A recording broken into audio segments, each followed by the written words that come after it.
Hello future nursing officers, welcome to our YouTube channel nursing brothers, जहां आपको पढ़ाया जा रहा है BSc nursing first semester, GNM nursing first year के सभी सब्जेक्ट एकदम फ्री ऑफ कॉस्ट। और मैं हूं करणवीर, मैं आपको पढ़ा रहा हूं एनाटमी यूनिट 4 पार्ट 15। और बाकी के सब्जेक्ट के लिए भी टीचर हायर करूंगा, लेकिन उसके लिए आपको करना पड़ेगा सपोर्ट। तो भाई लोगों, हम लोग एनाटमी का यूनिट 4 पढ़ रहे थे, सर्कुलेटरी सिस्टम और लिम्फेटिक सिस्टम, जिसमें मैंने आपको सर्कुलेटरी सिस्टम पूरा कंप्लीट करा दिया है 3D में, और लिम्फेटिक सिस्टम हमारा चल रहा है ना। तो आज का हमारा जो टॉपिक है वो है इम्यूनिटी। ठीक है, तो यहाँ पर आपको एक वायरस दिख रहा होगा। दिख रहा है वायरस? हाँ भैया दिख रहा है वायरस। ये देखो कितना बड़ा वायरस दिख रहा है आपको। ठीक है, कोई भी वायरस हो सकता है। तो उसको ये हम क्या कर रहे हैं, हम खुद से दूर कर रहे हैं, है ना। तो हमारी बॉडी जो है उसके पास नेचुरली कुछ ऐसे सेल्स होते हैं, कुछ ऐसा डिफेंस सिस्टम होता है जो हमें वायरस से, बैक्टीरिया से, है ना, और डिजीज से बचाता है। तो उसको अपन इम्यूनिटी बोलते हैं, है ना। तो इम्यूनिटी क्या होती है अगर मैं आपको बोलूँ तो, इम्यूनिटी और resistance is the ability to ward off damage. देखो यहाँ पे टू वर्ड को आपको ऐसे लिखना है। अगर आपको कोई क्वेश्चन पूछे ना, तो आपको ये टू और वर्ड को अलग अलग लिखना है ना। टू वर्ड ऑफ डैमेज और disease that thought our defence. तो मतलब इम्यूनिटी क्या होती है? इम्यूनिटी आप बोल सकते हो एक तरह का रेजिस्टेंस होता है ना। मतलब इम्यूनिटी आप बोल लो, चाहे आप इम्यूनिटी को रेजिस्टेंस भी बोल सकते हो, इम्यूनिटी को अपन रेजिस्टेंस भी बोलते हैं। तो ये एबिलिटी होती है आपकी बॉडी की, एक एबिलिटी होती है लड़ाई करने की। किससे? डैमेज से या डिजीज से लड़ाई करने की जो एबिलिटी होती है आपकी बॉडी की। ठीक है, टू वर्ड्स का मतलब यहाँ पे लड़ाई करने से है। तो डैमेज या डिजीज से लड़ाई करने की जो आपकी बॉडी के पास एबिलिटी है, उसको अपन बोलते हैं रेजिस्टेंस या इम्यूनिटी। ठीक है, अब वो लड़ाई कैसे करती है? जैसे आपके देश के जवान है ना। देश के जवान क्या करते हैं? आतंकवादियों से लड़ाई करते हैं। किससे करते हैं? बंदूकों से करते हैं, है ना। गोला गोला बारूद इनके पास होता है। वैसे हमारी बॉडी के पास भी ऐसे कुछ सेल्स होते हैं, जिसको आप फेगोसाइटोटिक सेल बोलते हो। ठीक है, जैसे डब्ल्यूबीसी, बहुत सारे अलग अलग डब्ल्यूबीसी सेल है, ये आपकी इम्यूनिटी में योगदान करते हैं, प्रदान करते हैं। एंटीबॉडीज बनाती है आपकी बॉडी, जिनसे क्या करती है? बैक्टीरिया से, वायरस से लड़ती है। ठीक है, डिफेंस मैकेनिज्म है आपकी बॉडी के पास। ठीक है, जैसे हमारी बॉडी क्या करती है, कोई भी जो वायरस, बैक्टीरिया या पैथोजन से उनसे लड़ेगी, है ना, उसी को अपन इम्यूनिटी बोलते हैं। आगे भी जो बॉडी की क्षमता है डिजीज से लड़ने की, उसी को, है ना। अब आगे मैंने आपको बताया, देखो कि वर्नेबिलिटी और लैक ऑफ रेजिस्टेंस इस टर्म में ससेसिबिलिटी। ठीक है, वर्नेबिलिटी बोलो या रेजिस्टेंस की कमी। अगर किसी व्यक्ति में रेजिस्टेंस इम्यूनिटी की कमी है, तो उसको अपन बोलेंगे ससेसिबिलिटी। ससेसिबिलिटी का मतलब क्या है कि अब उसमें डिजीज होगा, है ना। ऐसा व्यक्ति जो डिजीज के प्रति ससेप्टेबल है, अगर मैं ऐसा बोल रहा हूँ, तो उसका मतलब ये है कि उस व्यक्ति को, उस जो बंदा है, उसको डिजीज हो जाएगी, है ना। वो बीमार हो सकता है, बिल्कुल हो सकता है वो बीमार, है ना। तो उसको अपन बोलेंगे ससेसिबिलिटी। ठीक है, जैसे छोटा बच्चा जो होता है वो ज़्यादा सक्सेप्टेबल होता है। क्यों? क्योंकि उसको डिजीज़ जल्दी हो सकती है। बजाय अगर हम बात करें अडल्ट अडल्ट व्यक्ति को डिजीज़ होगी, लेकिन ज़्यादा जल्दी नहीं होगी उसको। डिजीज़ जो है वो मतलब उसकी इम्यूनिटी पावर स्ट्रॉन्ग होती है। ठीक है, तो वो कम ससेप्टेबल होता है डिजीज़ को लेकर। ठीक है, वो बुढ़ा व्यक्ति और ज़्यादा ससेप्टेबल होता है। ठीक है, मैंने आपको पिछले लेक्चर में बताया था ये सारी चीज़ें, है ना। पैथोजन की बात करें तो पैथोजन क्या होता है? डिजीज कॉजिंग जो माइक्रोब्स होते हैं उनको पैथोजन बोलते हैं। इनको आप एंटीजेंस भी बोल सकते हो, है ना। एंटीजेंस वही जो आपके डिजीज कोज करते हैं ना। हाँ, तो बस ये सारी चीज़ें मैंने आपको पता ही है, बेसिक बेसिक चीज़ें जो आप पढ़ के आए हो पहले ही, है ना। अब देखो इम्यूनिटी की अगर बात करें तो, हालांकि आपको पता है 12th क्लास में आपने ये सारी चीज़ें पढ़ रखी है ना। तो इम्यूनिटी के दो प्रकार होते हैं, एक होती है इनेट इम्यूनिटी, एक होती है अक्वायर्ड इम्यूनिटी। अक्वायर्ड इम्यूनिटी, है ना। तो इनेट इम्यूनिटी और अक्वायर्ड इम्यूनिटी में क्या देखेंगे हम आगे, लेकिन उससे पहले हम देखते हैं इम्यूनिटी की डेफिनेशन क्या है। पहले हम डेफिनेशन के बारे में देखते हैं। देखो डेफिनेशन की बात करें तो ये देखो, यहाँ से सीधा एमसीक्यू बनता है ना। ये डेफिनेशन आपको दे देगा, पूछ लेगा कि बताओ ये किसकी डेफिनेशन है। तो याद रखना इम्यूनिटी की है। ठीक है, resistance acquired by host toward injury. ये पूरा पूछा जाता है कि resistance acquired by host towards injury क्या कहलाता है, उसको अपनी इम्यूनिटी बोलते हैं ना। रेजिस्टेंस, ठीक है, यानी कि इम्यूनिटी क्या है? Acquired by host. होस्ट मतलब जिसको कोई बीमारी हुई है ना। होस्ट मतलब जैसे कोई, फॉर एग्जाम्पल किसी को मलेरिया हुआ है, तो जिसको मलेरिया हुआ है ना, वो होस्ट है। ठीक है, तो जो होस्ट एक्वायर करता है रेजिस्टेंस किसके? टूवर्ड्स इंजरी के टूवर्ड्स, है ना, cause by microbes and their product. तो कोई भी समझ लो, कोई भी होस्ट है, उसको कोई इंजरी हो गई है ना, उसके बॉडी में कोई इंजरी हुई है। वो इंजरी किससे हुई है? तो माइक्रोब्स से हुई है या माइक्रोब्स के प्रोडक्ट से हुई है। तो उस इंजरी के अगेंस्ट वो होस्ट जो रेजिस्टेंस एक्वायर करेगा, उसको अपन इम्यूनिटी बोलेंगे। ठीक है, इम्यूनिटी की डेफिनेशन ये मैंने लिख रखी है, इसको समझना है और लिखना है आपको एग्जाम में। ठीक है, अब देखो, protection against the infection disease is only one of the consequences of the immunity response. देखो, जो प्रोटेक्शन होता है ना किसके अगेंस्ट? इन्फेक्शियस डिजीज के अगेंस्ट। ठीक है, वो बस क्या होता है? आपके इम्यून रेस्पॉन्स का एक रिजल्ट होता है। ठीक है, समझ लो फॉर एग्जांपल आपकी बॉडी में कोई पैथोजन एंटर करता है, तो अगर आपकी बॉडी में कोई पैथोजन एंटर करेगा, तो आपका जो इम्यूनिटी सिस्टम है ना, वो एक रेस्पॉन्स क्रिएट करेगा उस पैथोजन के अगेंस्ट, उससे लड़ेगा। तो ये जो प्रोटेक्शन जो आपकी इम्यूनिटी सिस्टम ने क्या किया है, आप बोल सकते हो जो इन्फेक्शन के डिजीज़ के अगेंस्ट जो प्रोटेक्शन दिया है वो कुछ नहीं है, वो बस क्या है आपके इम्यूनिटी सिस्टम का एक रिजल्ट है। कौन सा उसका मतलब रिजल्ट है, ठीक है। इन्फेक्शन के अगेंस्ट रिजल्ट है क्या, प्रोटेक्शन। तो जो प्रोटेक्शन मिल रहा है वो क्या है, बस जो इन्फेक्शन हुआ है उसके अगेंस्ट रिजल्ट है। और ये रिजल्ट कहाँ से आया आपके, कौन दे रहा है रिजल्ट, ये आपके इम्यूनिटी सिस्टम देता है ना। इम्यूनिटी सिस्टम रेस्पॉन्स करता है, बस यही यहाँ पे समझाना चाहता है ना। Which entirely is concern with the reaction of body against any foreign antigen. और ये जो आपका इम्यूनिटी सिस्टम जो रेस्पॉन्स देता है ना, ये ऐसा नहीं कोई पर्टिकुलर ऑर्गेनिज्म या पर्टिकुलर माइक्रोब या पैथोजन के अगेंस्ट ही रेस्पॉन्स देगा, नहीं। कोई फॉरेन पार्टिकल आए, जैसे फॉर एग्जांपल आपकी बॉडी में डस्ट चली गई आपके नोज के जरिए, तभी भी ये रेस्पॉन्स आपको इम्यूनिटी सिस्टम जो है वो रेस्पॉन्स देता है। छींकें आने लग जाएगी आपको, आंखों में से आंसू आने लग जाएंगे उस डस्ट को बाहर निकालने के लिए, है ना, छींकें आएगी। या समझ लो कोई पोलन चला गया अंदर, पोलन ग्रेन चले गए, तो पोलन ग्रेन चले गए ना, तभी भी ये रेस्पॉन्स देता है। तो रेस्पॉन्स कोई एक पर्टिकुलर ऑर्गेनिज्म या पर्टिकुलर जम्स के अगेंस्ट ही नहीं होगा। कोई भी फॉरेन पार्टिकल अगर आपकी बॉडी में एंटर करता है तो ये जो इम्यूनिटी सिस्टम होता है ये रेस्पॉन्स क्रिएट करता है ना। ओके भैया, समझ गए। इजी चीज़ थी, हाँ बहुत इजी चीज़ थी। आगे बढ़े, आगे बढ़ते हैं। तो आगे आपके पास देखो यहाँ पर ये कुछ कंपोनेंट दे रखे हैं, जिसमें जैसे आपको दे रहा होगा बीटा से, बीटा मतलब बी सेल, मतलब वो बी लिम्फोसाइट, ठीक है। ये क्या करते हैं, ये एंटीबॉडीज बनाते हैं। टी लिम्फोसाइट, ठीक है, लार्ज ग्रेन्यूल्स लिम्फोसाइट हो गए, ठीक है। और मोनोन्यूक्लियर लिम्फोसाइट हो गए। ये क्या काम करते हैं ना, ये देख लेना। कॉम्प्लीमेंट, देखो कॉम्प्लीमेंट का मतलब एक प्रोटीन होती है, कॉम्प्लीमेंट मतलब होता है ग्रुप ऑफ प्रोटीन, ठीक है, जो आपकी इम्यूनिटी को बनाए रखता है ना। तो इम्यूनिटी में जो एक ग्रुप ऑफ प्रोटीन होता है जो कि इम्यूनिटी को में रोल इंपॉर्टेंट रोल प्ले करता है, उसको अपन कॉम्प्लीमेंट बोलते हैं। एक प्रोटीन है, मतलब ग्रुप ऑफ प्रोटीन कॉम्प्लीमेंट कहलाता है ना। इसके बाद में आप देखो बेसोफिल, ये मास्ट सेल है ना, और ये आप देखोगे क्या, टिश्यू सेल, ये सब क्या करते हैं। ये आप देखोगे अगर टिश्यू सेल की बात करोगे तो ये इंटरफ्रेंस बनाते हैं। इंटरफ्रेंस का नाम आपने कहीं ना कहीं सुना होगा, कि जब समझ लो कोई सेल है ना, उसको किसी वायरस ने क्या कर दिया, अफेक्ट कर दिया, तो वो सेल क्या करती है, स्पेशल टाइप ऑफ प्रोटीन निकालती है, उसको अपन इंटरफ्रेंस बोलते हैं ना।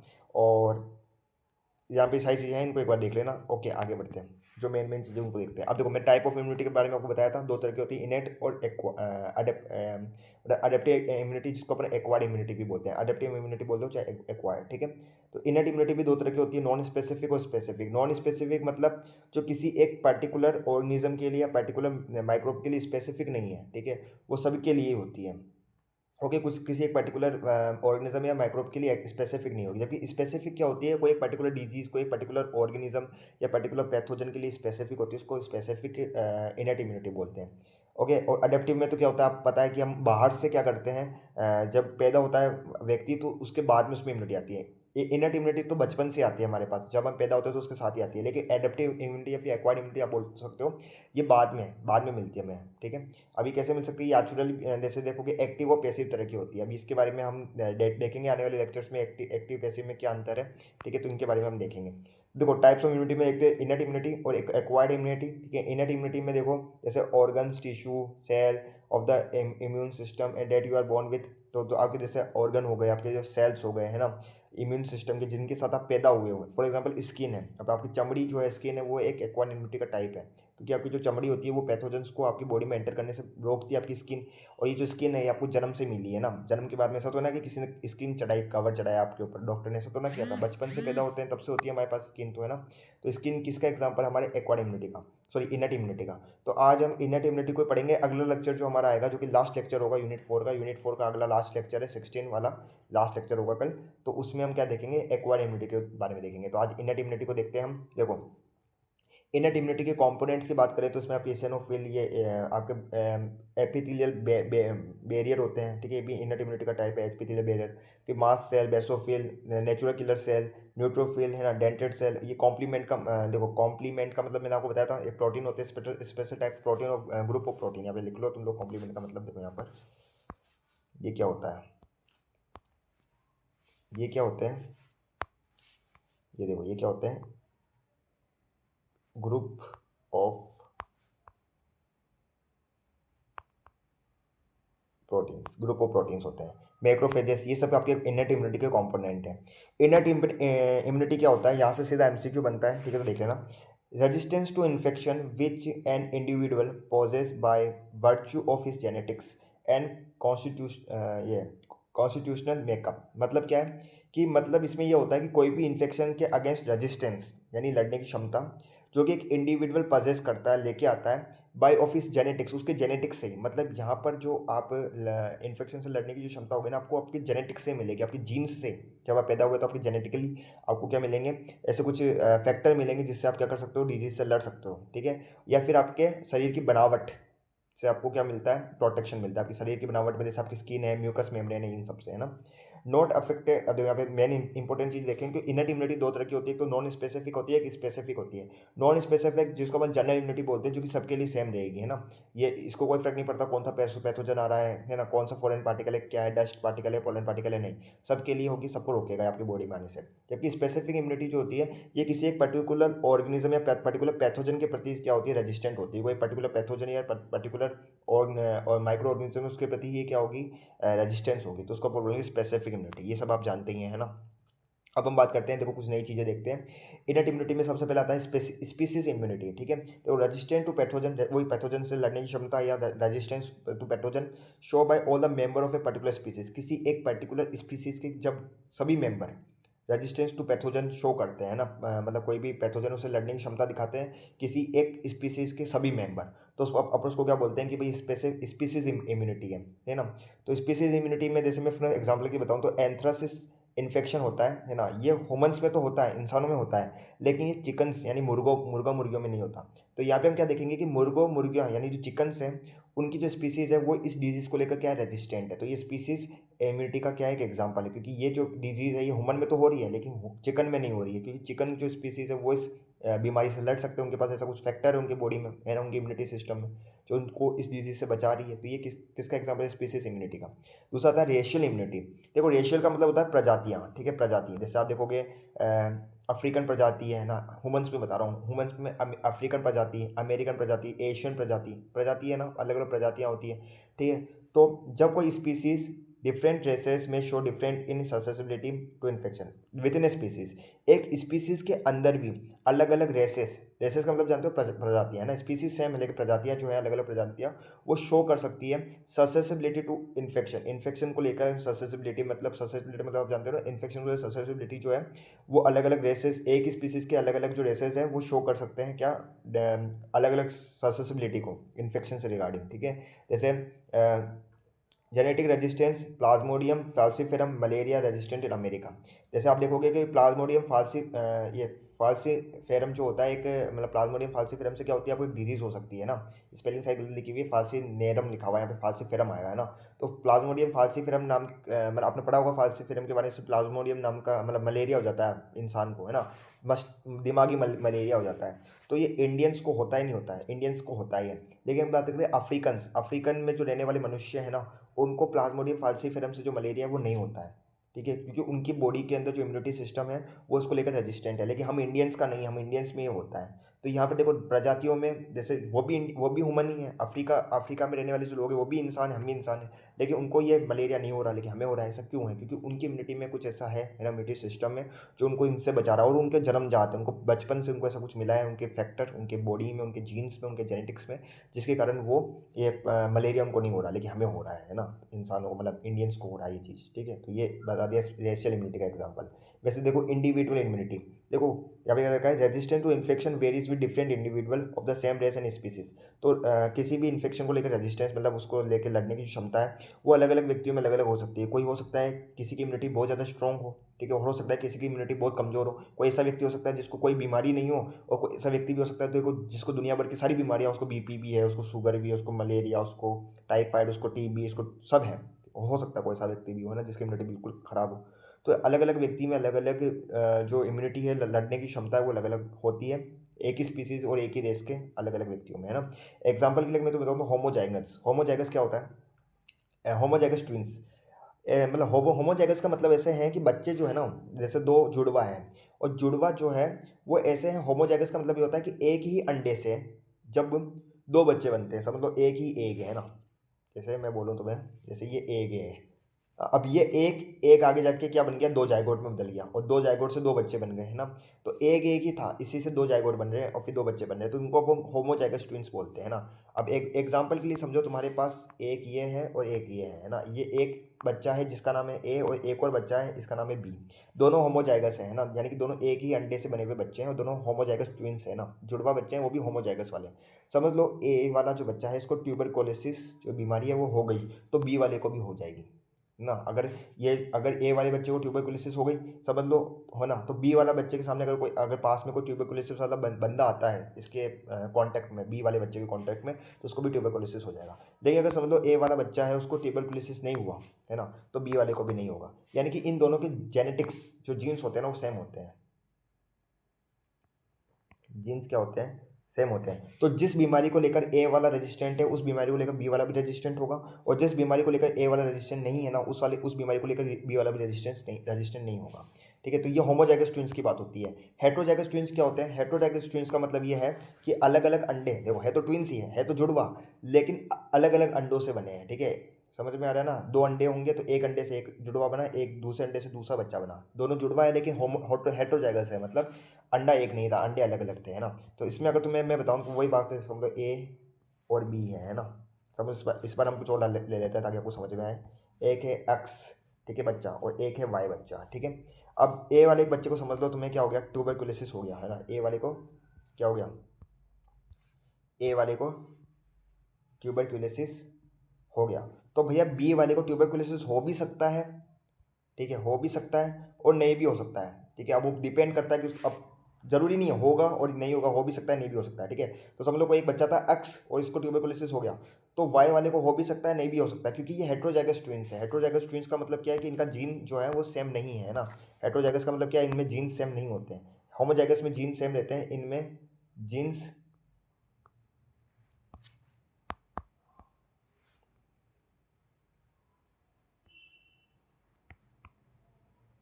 नॉट सेम, इनमें जीन सेम नहीं है। तो अगर एक्स वाले को ट्यूबरकुलोसिस हुआ तो बी वाले को जरूरी नहीं हो भी सकता है नहीं भी हो सकता है ना।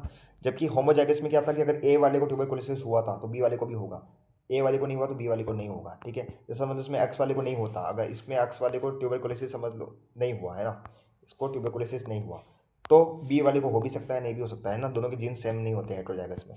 तो वो मैंने आपको इंडिविजुअल इम्यूनिटी के बारे में बता दिया। चलो ठीक है, आगे बढ़ते हैं। आगे आता है आपके पास as.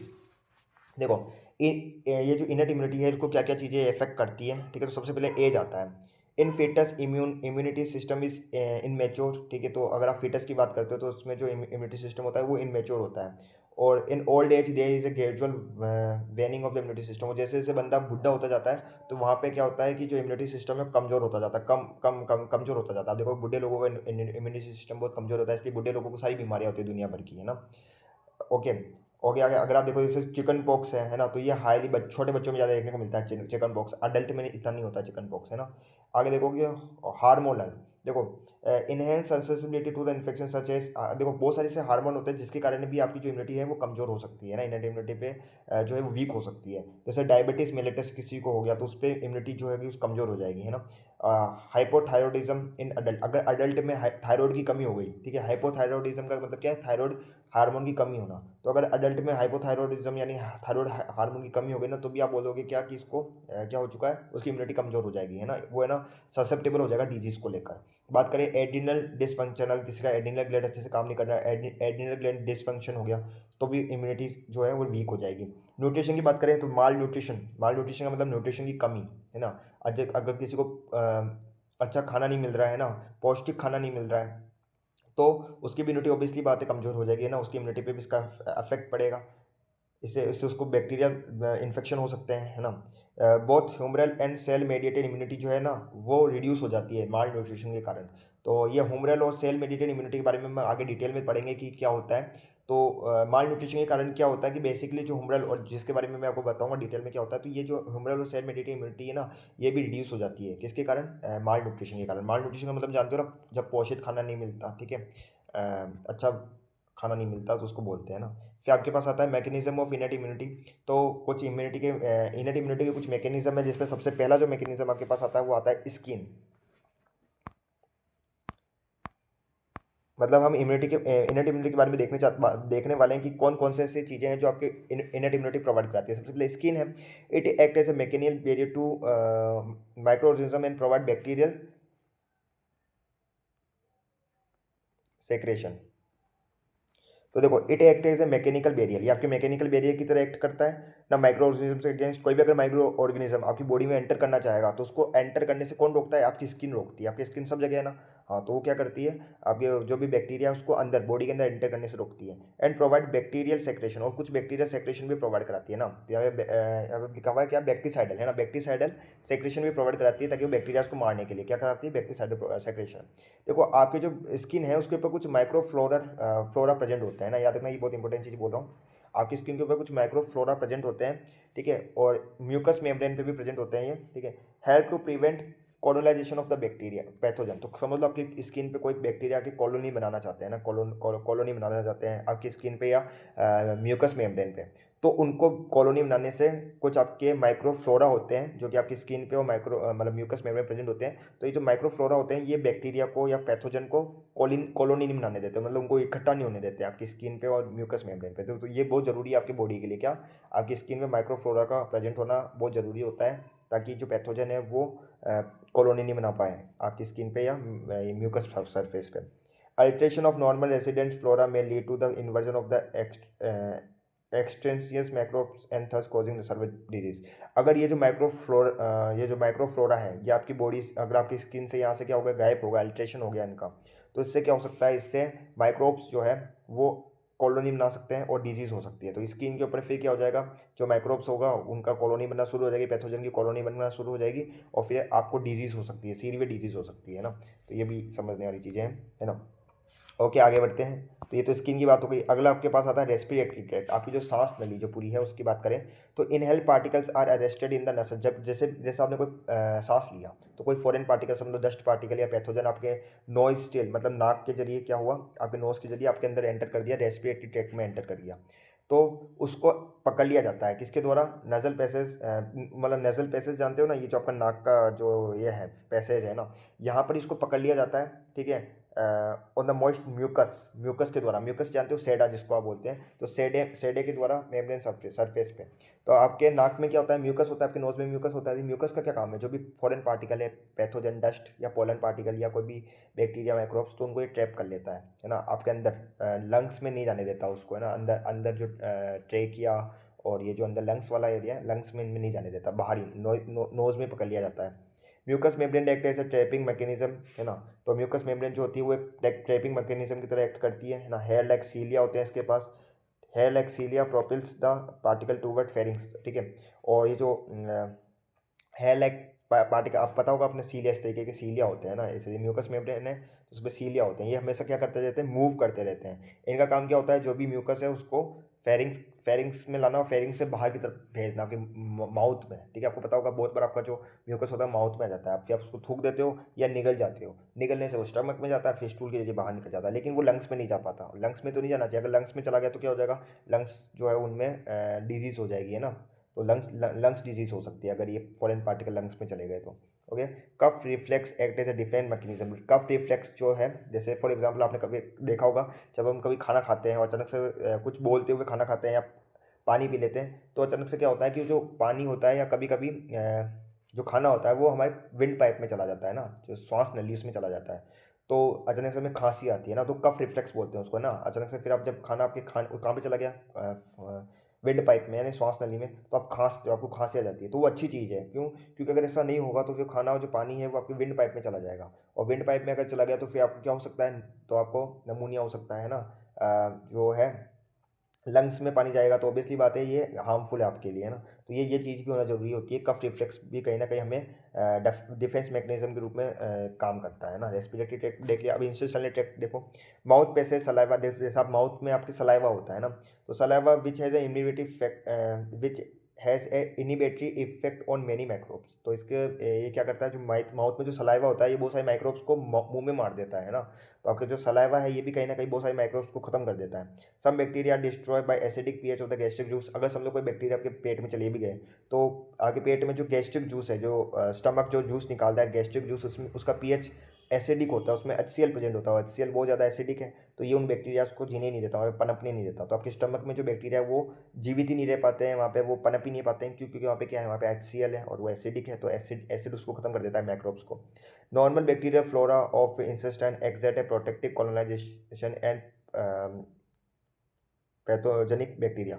Normal bacteria flora of intestine exert, आपके इंसेस्टाइन है ना जो आंत है, उसमें कुछ ऐसे बैक्टीरिया फ्लोरा होते हैं नेचुरली आपके, नॉर्मली आपके नेचुरली क्या पाए जाते हैं। और ये लेकिन ये जो बैक्टीरिया फ्लोरा है ना, ये आपके लिए हार्मफुल नहीं है। ये क्या करते हैं, पैथोजन वाले जो बैक्टीरिया उनको मार देते हैं। समझ लो आपके इंसेस्टाइन में कोई पैथोजेनिक बैक्टीरिया चले गए, तो उन बैक्टीरिया को मारने का काम कौन करते हैं, ये जो बैक्टीरियल फ्लोरा है ना, ये उन पैथोजेनिक बैक्टीरिया को मारते हैं। तो ये आपके लिए अच्छे होते हैं, जो बैक्टीरियल फ्लोरा है ये हम लोगों के लिए अच्छे होते हैं, क्योंकि ये पैथोजेनिक बैक्टीरिया को इंसेस्टाइन में पनपने नहीं देते, उनको कॉलोनी नहीं बनने देते। कहाँ पे, इंसेस्टाइन में, है ना। इसी तरीके से आप देखोगे जो आपके आई का क्या होता है, कॉन्जनवाइटा है ना, कॉन्जनवाइटा जो होता है, कॉन्जनटाइवा है ना, कॉन्जनटाइवा, सॉरी कॉन्जनटाइवा लिखा हुआ है, क्या बोलते हैं इसको अपन, कॉन्जनटाइवा,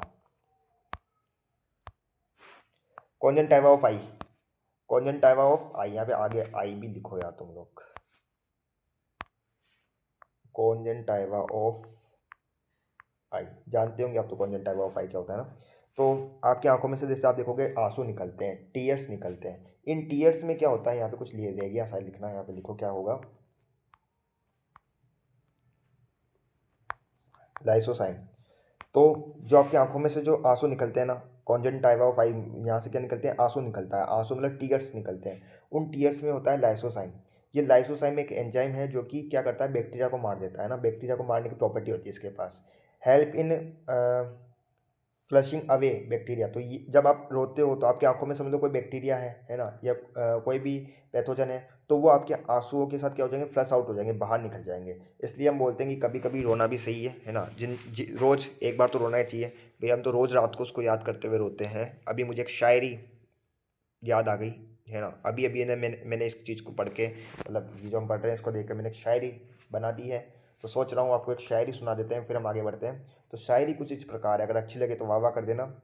कि तेरे ना मिलने से मेरे सपने राख हो गए, कि तेरे ना मिलने से मेरे सपने राख हो गए, तेरे यादों में रोने से मेरे आँखों के बैक्टीरिया साफ़ हो गए, तेरी यादों में रोने से मेरे आँखों के बैक्टीरिया साफ़ हो गए।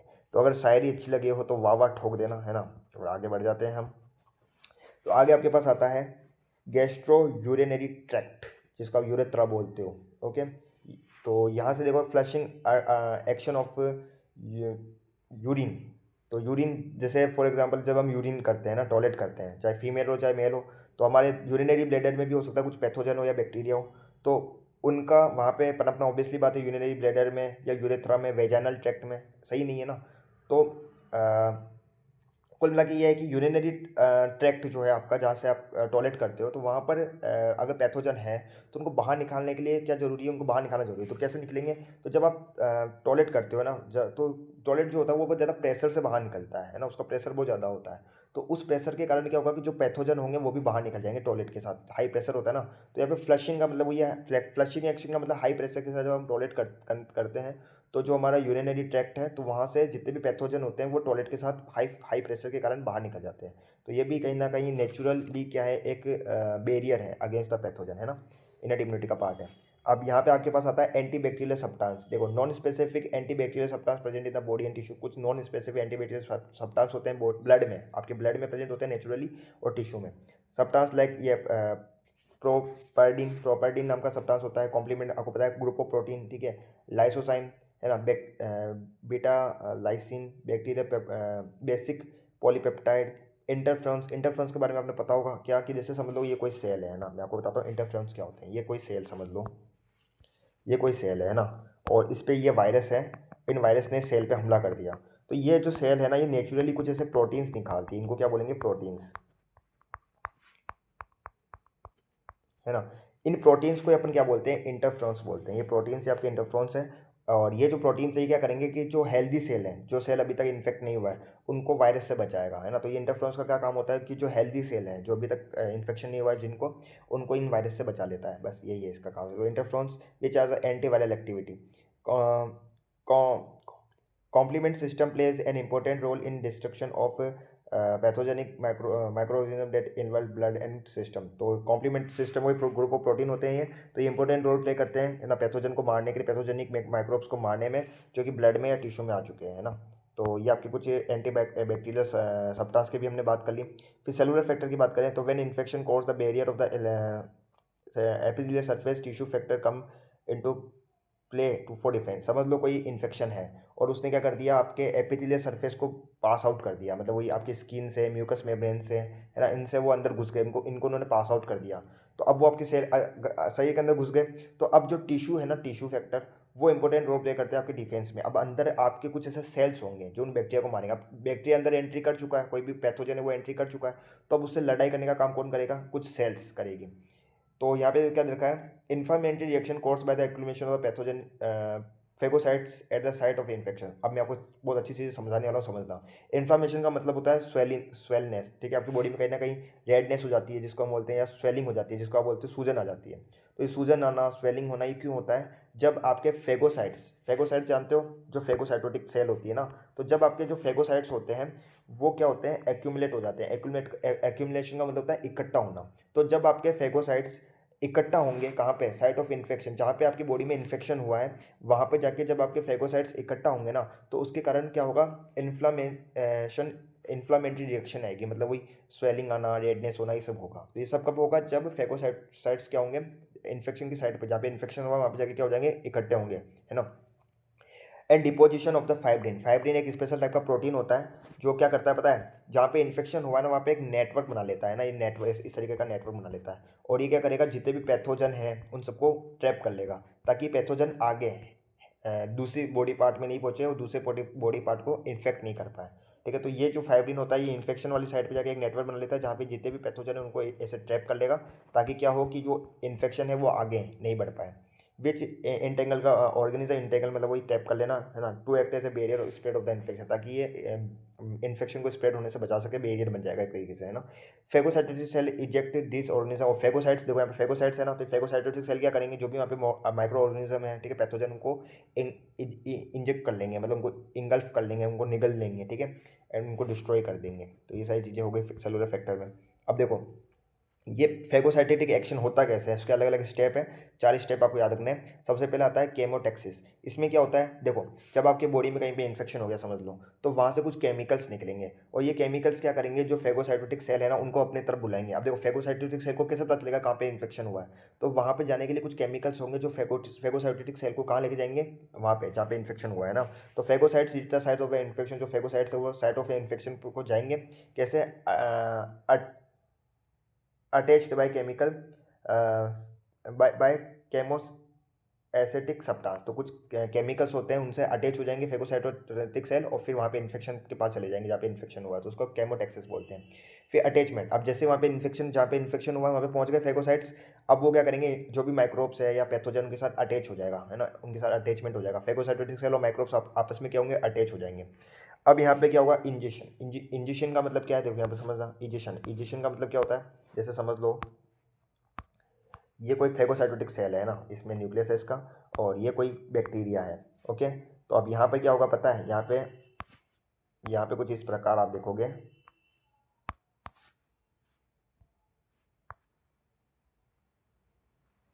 है ना, यहाँ से इस तरीके से ये बैक्टीरिया थे यहाँ पे, है ना, तो ये इसको निगलेगा, निगल के कुछ इस तरीके का बना लेगा। देखो यहाँ पे समझना, ये बैक्टीरिया अंदर चला गया, इसके यहाँ पे इस तरीके का एक वैक्यूल बन गया है। इस वैक्यूल को अपन क्या बोलते हैं, ये जो वैक्यूल बना है इस वैक्यूल को अपन बोलते हैं बच्चा आपका, यहाँ पे लिखा हुआ होगा वैसे तो, फेगोसोम। इसको अपन फेगोसोम बोलते हैं ना। तो ये जो वैक्यूल बना है ब्लू कलर का मैंने बना रखा है, इसको फेगोसोम बोलते हैं। अब ये जो फेगोसाइट सेल है इसके पास एक और ये येलो येलो कलर का जो मैं बना रहा हूँ, दिख ही नहीं रहा भैया, ठीक है यार, कुछ और कलर में बनाता है, रेड कलर का, जो रेड कलर का मैं बना रहा हूँ, है ना, एक और इसके पास क्या होगा, वैक्यूल होगा। इसको अपन क्या बोलेंगे, इसको अपन बोलेंगे क्या, लाइसोसोम। लाइसोसोम के पास आपको पता है कुछ एंजाइम्स होते हैं, तो ये दोनों आपस में मिल जाएंगे, और आपस में मिलके अब देखो ये फेगोसोम और लाइसोसोम दोनों मिलके क्या बना लेंगे, फेगोलाइसोसोम, ठीक है। तो फेगोसोम और लाइसोसोम, फेगोसोम में क्या है, बैक्टीरिया, ये जब पैथोजन है ना, और लाइसोसोम में ये तो लाइसोसोम, इसके पास कुछ एंजाइम्स होते हैं, तो दोनों आपस में मिल जाएंगे और आपस में मिलने के बाद में क्या होगा, फेगोलाइसोसोम बना लेंगे। अब देखो अब लास्ट वाला स्टेप देखो, intracellular cleaning. Most bacteria are destroyed by phagolysosome by hydrolytic enzyme. पता है लाइसोसोम के पास क्या होता है, हाइड्रोलिटिक एंजाइम्स होते हैं, तो इससे बैक्टीरिया डिस्ट्रॉय कर दिए जाएंगे, है ना। Natural killer cell play a important role in non specific defence against viral infection and tumour. तो ये सारी चीज़ें आपको याद रखनी है, समझ में आ गया होगा कि कौन कौन से स्टेप है ना। अब आता है आपके पास इन्फ्लामेशन, जिसके बारे में आपको बताया था, रेडनेस होना, स्वेलिंग होना, ये क्यों होती है आपको बता दिया था मैंने। इन्फ्लामेशन होकर result of the tissue injury, अगर कोई टिश्यू इंजरी हुई है ना, टिश्यू में कोई इंजरी हो गई या इरिटेशन हुआ। अब ये टिश्यू इंजरी या इरिटेशन किसके कारण हो सकता है, पैथोजन के कारण हो सकता है, तो तब आपका इन्फ्लामेशन होता है। It is non specific defence mechanism, ये नॉन स्पेसिफिक होता है, मतलब ये सबके लिए होगा, कोई पर्टिकुलर ऑर्गेनिज्म पर्टिकुलर पैथोजन के लिए नहीं, सबके लिए। कोई भी पैथोजन आ जाए, अगर वो पैथोजन आपके टिश्यू को डैमेज कर रहा है, इन्फेक्ट कर रहा है, तो ये आपके इन्फ्लामेशन हो जाता है। इन्फ्लामेशन लीड टू द, अब देखो इन्फ्लामेशन में क्या क्या चीज़ें होती है समझना है यहाँ पर, एक एक चीज़ बहुत इंपॉर्टेंट है। सबसे पहले तो वाइसोडाइलेशन। देखो कहीं पर अगर इन्फेक्शन हो गया है ना, तो वहाँ पे ज़्यादा ब्लड की जरूरत पड़ेगी। सब लोग कहीं पे आपके बॉडी में टिश्यू में डैमेज हो गया, टिश्यू में इन्फेक्शन हो गया, तो वहाँ पे ज़्यादा ब्लड चाहिए होगा ना टिश्यू को। तो उसके लिए जो इन्फ्लामेशन होता है, तो पता क्या होता है कि जो ब्लड वेसल होती है ना, उनका डायमीटर बढ़ जाता है। तो ब्लड वाइसोडाइलेशन का मतलब ये है कि ब्लड वेसल का डायमीटर बढ़ जाएगा। क्यों बढ़ जाएगा, क्योंकि अब टिश्यू को ज़्यादा ब्लड चाहिए, तो ज़्यादा ब्लड तभी तो मिलेगा जब आपका ब्लड वेसल का डायमीटर बढ़ेगा। तो वाइसोडाइलेशन समझ में आ गया, वाइसोडाइलेशन होता है। फिर वास्कुलर परमेबिलिटी बढ़ जाती है। तो इन्फ्लामेशन में क्या होगा कि वास्कुलर परमेबिलिटी बढ़ जाएगी, मतलब जो ब्लड वेसल्स है ना, वो ज़्यादा परमिएबल हो जाएगी। समझ रहे हो मेरी बात को, वास्कुलर परमेबिलिटी का मतलब क्या बोल रहा हूँ मैं, वास्कुलर परमेबिलिटी का मतलब ये है कि ब्लड वेसल्स अब ज़्यादा परमिएबल हो जाएगी, अपने अंदर से ब्लड वेसल्स जो होती है वो अपने वॉल में से अब ज़्यादा फेगोसाइटोटिक सेल को परमिट कर देगी, बाहर जाने देगी, और ज़्यादा जो ब्लड का फ्लूइड है वो भी अब ब्लड से बाहर जाएगा, ठीक है, इन्फ्लामेशन के दौरान। And cellular infiltration, cellular infiltration का मतलब क्या होता है कि जब वो फेगोसाइटोटिक सेल जहाँ पे इन्फेक्शन हो रहा है वहाँ पे जाती है ना, मूव करती है, तो उसको अपन सेलुलर इन्फिल्ट्रेशन बोलते हैं, है ना। समझ में आया सेलुलर इन्फिल्ट्रेशन का मतलब क्या है, यानी कि फेगोसाइटोटिक सेल का इन्फेक्शन वाली साइड पे जाना क्या कहलाता है, सेलुलर इन्फिल्ट्रेशन। तो ये सारी चीज़ें यहाँ पर होती है। क्यों होती है अभी मैं आपको बता दिया कि वासोडाइलेशन क्यों होगा, क्योंकि ज़्यादा ब्लड की रिक्वायरमेंट है, इससे ज़्यादा ब्लड जाए, इसलिए जो ब्लड वेसल्स उनका डायमीटर बढ़ जाएगा। परमिलिटी क्यों बढ़ेगी, क्योंकि अब ज़्यादा फेगोसाइटोटिक सेल की जरूरत है, है ना, ज़्यादा फ्लूइड की जरूरत है, तो उसके लिए जो ब्लड वेसल्स है वो ज़्यादा परमिएबल हो जाएगी, अपने अंदर से ज़्यादा फ्लूइड को और ये फेगोसाइटोटिक सेल को बाहर जाने देगी। और फेगोसाइटोटिक सेल का इन्फेक्शन वाली साइड पे जाना क्या कहलाता है, सेलुलर इन्फिल्ट्रेशन। अब देखो माइक्रो ऑर्गेनिज्म आर फेगोसाइट फेगोसाइटोस्ट, मतलब इस माइक्रो ऑर्गेनिज्म को खा लिया जाएगा, फेगोसाइट कर लिया जाएगा, डिस्ट्रॉय कर दिया जाएगा due to increase vascular permeability, ज़्यादा वास्कुलर परमिबिलिटी के कारण। अब ये कैसे हुआ, देखो ज़्यादा वास्कुलर परमिबिलिटी होगी तो उससे क्या होगा कि ज़्यादा फेगोसाइटोटिक सेल बाहर जाएंगे ब्लड से और इन्फेक्शन वाले एरिया पे जाएंगे, और ज़्यादा फेगोसाइटोटिक सेल जब इन्फेक्शन वाले एरिया पे जाएंगे तो वो क्या कर देंगे, जल्दी जल्दी माइक्रोब्स को फेगोसाइट कर देंगे, उनको डिस्ट्रॉय कर देंगे। विच हेल्प टू, और यहाँ पर और क्या होता है, which help to dilute the toxic substance present. इसके अलावा देखो जब वास्कुलर परमेबिलिटी बढ़ी तो इससे ज़्यादा फ्लूइड बाहर निकला, है ना, जो ब्लड का जो फ्लूइड होता है बाहर निकला। अब ये जो ब्लड का फ्लूइड है वो क्या करेगा, जो भी टॉक्सिक सब्सटेंस, जो माइक्रो ऑर्गेनिज्म ने जो भी टॉक्सिक सब्सटेंस, जहरीले पदार्थ निकाले थे, उन सबको डाइल्यूट कर देगा, कौन, फ्लूइड, है ना। और इसके अलावा यहाँ पे फाइब्रिन भी होते हैं। फाइब्रिन आप जानते हो एक स्पेशल टाइप के प्रोटीन होते हैं जो कि क्या करेंगे, वॉल बना लेंगे। कोई भी इन्फेक्शन साइड है, समझ लो यहाँ पे कोई इन्फेक्शन साइड है ना, ये देखो, ये यहाँ पे समझ लो कहीं पे इन्फेक्शन हुआ है ना, तो इसके चारों तरफ क्या होगा, ये इस तरीके के एक दीवार बन जाएगी इसके चारों तरफ फाइब्रिन की। अब ये फाइब्रिन की दीवार क्या करेगी, ये दीवार है ना, ये जो वॉल है फाइब्रिन की, ये इस इन्फेक्शन को आगे नहीं बढ़ने देगी, यहाँ पे रोक देगी। तो ये सारी चीज़ें यहाँ पे इन्फ्लामेशन में होती है। फीवर की बात करें तो rise of temperature following infection is a natural defence mechanism. तो आपको पता होगा कि जैसे हमारे पैथोजन को अंदर बॉडी में घुसता है, हम जब बीमार होते हैं तो ज़्यादातर हमें फीवर आता है। फीवर का मतलब टेम्परेचर बढ़ जाता है हमारी बॉडी का। तो वो क्यों बढ़ता है, क्योंकि हमारी बॉडी के अंदर से बहुत सारे पैथोजन जब घुसते हैं ना, पैथोजन, तो कुछ ऐसे पैथोजन होते हैं जो नॉर्मल बॉडी टेम्परेचर पे ही जिंदा रह पाते हैं। अगर नॉर्मल बॉडी टेम्परेचर से हमारे बॉडी का टेम्परेचर बढ़ता है तो पैथोजन मर जाते हैं। तो इसलिए हमारी जो बॉडी है उसका टेम्परेचर नेचुरली बढ़ता है, ताकि ऐसे पैथोजन जो ज़्यादा टेम्परेचर पे मर जाएंगे तो खुद ब खुद ही, फिर जैसे हमारी बॉडी का टेम्परेचर बढ़ेगा ना, तो वो पैथोजन खुद ब खुद ही डिस्ट्रॉय हो जाएंगे, ठीक है, क्योंकि वो जिंदा नहीं रह सकते हैं। हमारे नॉर्मल बॉडी टेम्परेचर कितना होता है, 37 डिग्री सेल्सियस, ठीक है। तो अगर समझ लो कोई ऐसा पैथोजन है जो 38 डिग्री सेल्सियस में जिंदा नहीं रह सकता है, तो जब हमें फीवर आएगा तो वो पैथोजन मर जाएगा, तो हमारी अच्छी बात है ना। तो इसलिए फीवर होना भी चाहिए, ठीक है, जिंदगी में फीवर भी होना चाहिए। बोलते हैं बीमार नहीं होना चाहिए, होना चाहिए भाई। अगर तुम बीमार नहीं होगे तो उसका मतलब तुम्हारी हेल्दी बॉडी नहीं हुई है, तो तुम्हारे अंदर पैथोजन पनप रहे हैं। वो पैथोजन तभी मरेंगे जब तुम फीवर होगा तुम्हें, है ना। It destroy the infecting organism. तो फीवर होना अच्छी बात है, फीवर होना चाहिए कभी कभी ज़िंदगी में, है ना। Fever also stimulate the production of the interferons. देखो फीवर से इंटरफ्रंस भी बनते हैं, special type of protein which help to recover from the viral infection, जो कि हमें मदद करता है वायरल इन्फेक्शन से रिकवर करने में। आगे देखो एक्यूट फेस प्रोटीन। अब ये क्या है? When the body gets an infection और इंजरी द लीवर स्टार्ट। देखो जब आपके बॉडी में कोई इन्फेक्शन हुआ या इंजरी हुई तो आपकी जो बॉडी जो लीवर होता है ना वो कुछ more special type of protein बनाता है। आपका जो लीवर है वो कुछ special type of protein secrete करता है। कब सेक्रेट करता है? जब आपको कोई इन्फेक्शन होता है या कोई इंजरी होती है ना। These are called acute phase protein. इसी को अपन एक्यूट फेस प्रोटीन बोलते हैं। तो ये शॉर्ट आंसर में क्वेश्चन पूछा जाता है एक्यूट फेस प्रोटीन को एक्सप्लेन करो, तो ये लिख के आना है तुम्हें ना कि जब कोई इन्फेक्शन होता है तो लीवर स्पेशल टाइप का प्रोटीन बनाता है जिसको अपन एक्यूट फेस प्रोटीन बोलते हैं। Because their level in the body increase suddenly, क्योंकि इनका जो लेवल होता है वो आपकी बॉडी में सडनली बढ़ता है और एक्यूटली और धीरे धीरे बदलता है। मतलब बढ़ता तो सडनली अचानक से है, लेकिन धीरे धीरे मतलब छोटा थोड़े लेवल में बदलता है ना, बढ़ता है एक्यूटली ड्यूरिंग इन्फेक्शन और इन्फ्लामेशन या इन्फेक्शन के दौरान। एग्जाम्पल के लिए अगर आप लिखोगे तो सी रिएक्टिव प्रोटीन इसका एग्जाम्पल है एक्यूट फेस प्रोटीन का। इसके अलावा मेनोज बाइंडिंग प्रोटीन MBP है ना, या CRP, ये इसके क्या एग्जाम्पल है। ऐसा क्यों होता है? This sorry what they do, ये जो एक्यूट फेस प्रोटीन होते हैं ये क्या करते हैं? तो this protein help the immunity system by activating the complement system. तो ये कॉम्प्लीमेंट सिस्टम को कॉम्प्लीमेंट सिस्टम जाते ग्रुप ऑफ प्रोटीन जो आपके इम्यूनिटी सिस्टम प्रोवाइड कराता है, इम्यूनिटी सिस्टम में मदद करता है, तो उसको एक्टिवेट करने का काम करते हैं ये प्रोटीन है ना, एक्टिवेट करने का काम करते हैं। This is a chain reaction that help destroy germs. तो ये एक तरह की चेन रिएक्शन होती है जो कि जर्म्स को डिस्ट्रॉय करने में मदद करती है। They also reduce tissue damage and cause by infection. तो ये टिश्यू डैमेज को भी रिड्यूस कर देते हैं। इन्फेक्शन से जो टिश्यू डैमेज होता है ना उसको भी क्या कर देंगे, ये रिड्यूस कर देंगे। And they help in healing the injured और इन्फ्लम्ड एरिया। और ये क्या करेंगे? जो भी इंजर्ड एरिया है ना, या फिर जो एरिया जो जहाँ पे कोई इन्फेक्शन मतलब इंजर्ड हो चुका है ना, डैमेज हो चुका है, तो उस एरिया को वापस हील करने में भी मदद करते हैं। कौन? एक्यूट फेस प्रोटीन है ना। तो ये एक्यूट फेस प्रोटीन में आपको बता दिया। इस वीडियो नोट्स में प्रयोग किया गया अध्ययन सामग्री, स्टडी मटेरियल, डायग्राम, रेफरेंस और कॉन्टेक्स्ट केवल शैक्षिक उद्देश्य एजुकेशन पर्पस के लिए। इसका उद्देश्य छात्रों की पढ़ाई को आसान प्रभावी बनाना है। कुछ सामग्री मेरे द्वारा तैयार की गई है, कुछ पुस्तकों ऑनलाइन रिसोर्स से अन्य शिक्षण सामग्री से ली गई है। मैं इस सामग्री पर कोई भी स्वामित्व और या कॉपीराइट दावा नहीं करता। यह सामग्री केवल नॉन कमर्शियल एजुकेशन यूज के लिए है। अगर इसमें किसी भी प्रकार की कॉपीराइटेड सामग्री अनजाने में प्रयोग हो गई तो उसका श्रेय क्रेडिट मोल देकर प्रकाशक को जाता है।